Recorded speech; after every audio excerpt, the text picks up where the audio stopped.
This portion is brought to you by Mercury Drug, na kasisiguro gamot ay laging bago.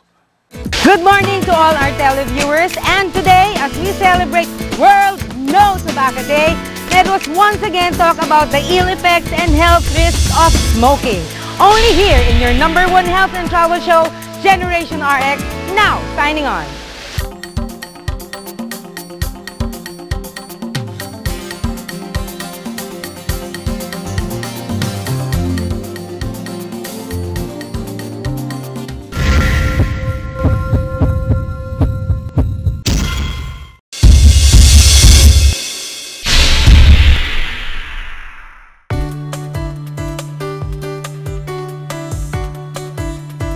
% of Filipino ages 18 and up are smokers.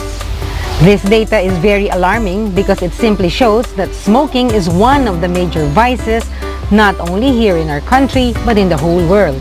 Usually malalaman mo na yung isang tao chain smoker kung malapit nang maubos yung unang stick ng sigarilyo niya, magsisindi na siya ng kasunod pa. Usually yung hinihit-hit niya bago maubos, yun yung pinangsisindi niya nung susunod na stick. And that goes on and on and on. At dahil na nga sa tumitinding problema ng ating bansa sa smoking at problemang dulot nito sa ating kalusugan, mas lalong pinaigting ng MMDA ang kanilang no smoking campaign, particular na ang mga pampublikong lugar. Pero kung apektado ang mga naninigarilyo na mismong humihit-hit nito, hindi rin ligtas ang mga taong nasa paligid nila na nakalalanghap ng usok nila na kung tawagin ay secondhand smokers. Secondhand smoke is also called passive or environmental tobacco smoke. That is the smoke that comes out of the cigarette na hindi hinihit-hit ng smoker. So, two types of smoke. Mainstream smoke, hinihit-hit ng smoker. Tapos yung side stream smoke na lumilipad lang sa hangin and everyone around is free to inhale it. And second-hand smoke, it is estimated that about 15% or even a little higher lang yung mainstream smoke. But over 80% of the smoke is released to the environment for people around to inhale. Nakakatakot na malaman na kahit na hindi ka mismo ang naninigarilyo, maaari ka ring maapektuhan ng sakit na dulot ng paninigarilyo. At sadyang walang pinipiling edad ang pagkalulong sa ganitong bisyo. Kaya naman sa pagbabalik ng Generation RX, ano-ano nga ba ang mga sakit na kaakibat ng paninigarilyo sa ating katawan at kalusugan?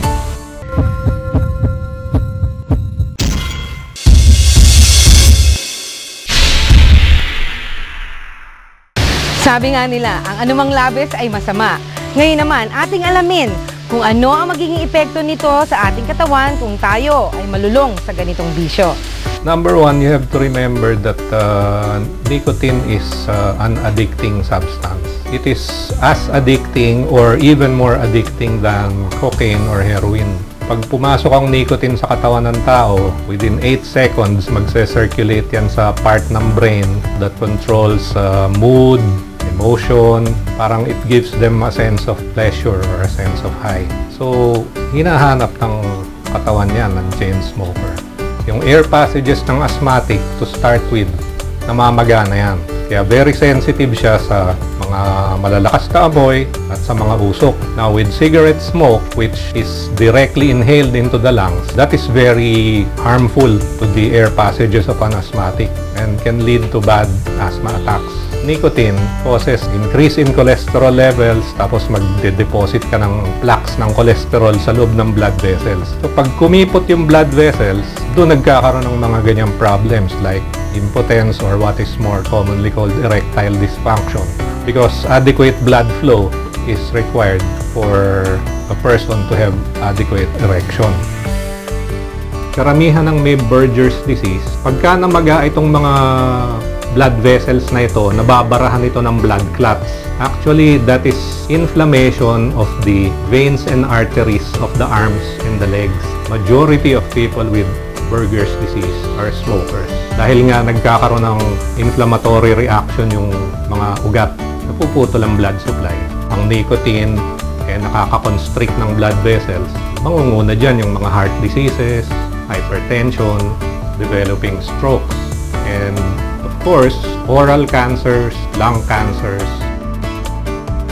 And what is most predominant now is this is a combination of emphysema and chronic bronchitis. Tuloy-tuloy na yung pag-deteriorate ng lung function hanggang hirap na huminga yung pasyente kahit wala siyang ginagawang physical activity.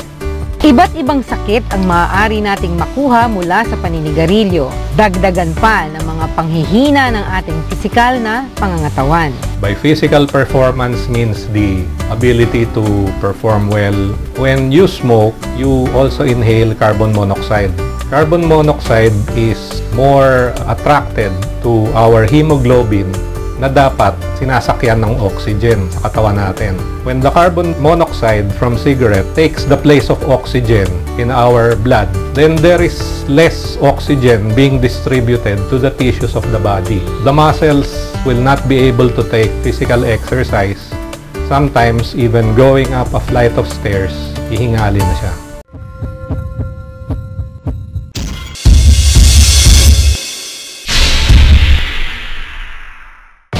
Addicted smokers usually claim that smoking relaxes them. This feeling of relaxation is, in reality, the result of having satisfied a physical craving.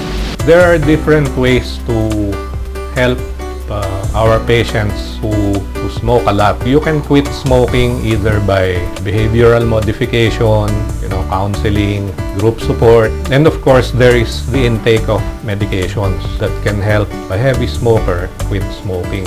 The electronic cigarette is being promoted as a substitute for cigarette smoking because they claim na wala nga naman daw yung tobacco which comes up with all the cancer-causing substances. Electronic cigarettes still contain nicotine.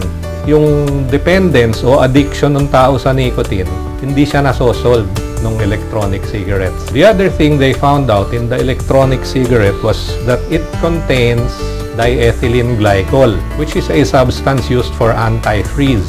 And there are still other substances that have to be determined in the electronic cigarette. Sabi nga nila, ang isang stick ng yosi ay katumbas ng isang minuto ng iyong buhay. Kanya-kanyang paniniwala lang naman yan. Pero ang mahalaga, alam natin kung ano ang kapasidad ng ating katawan at kung paano natin ito mapapangalagaan. The best advice that we can give smokers is to set a quit date and to stick to it. Remember that you are not the only one inhaling the smoke. People around you, your children, your family, the people you love, inhale the smoke more than you do. Especially those who still have normal x-rays. I always tell my patients, quit while you're ahead. Because I've seen numerous patients who only quit when we found that there was a tumor in their lungs. By then, it was too late to quit. Salamat po sa inyong panonood and see you all again next week for another informative episode on health. If you want to grab us on Facebook, just type Generation RX. At sa mga nagla-like po sa amin, salamat po ulit. This is Generation RX, your health and travel show that keeps you informed. Now, signing off.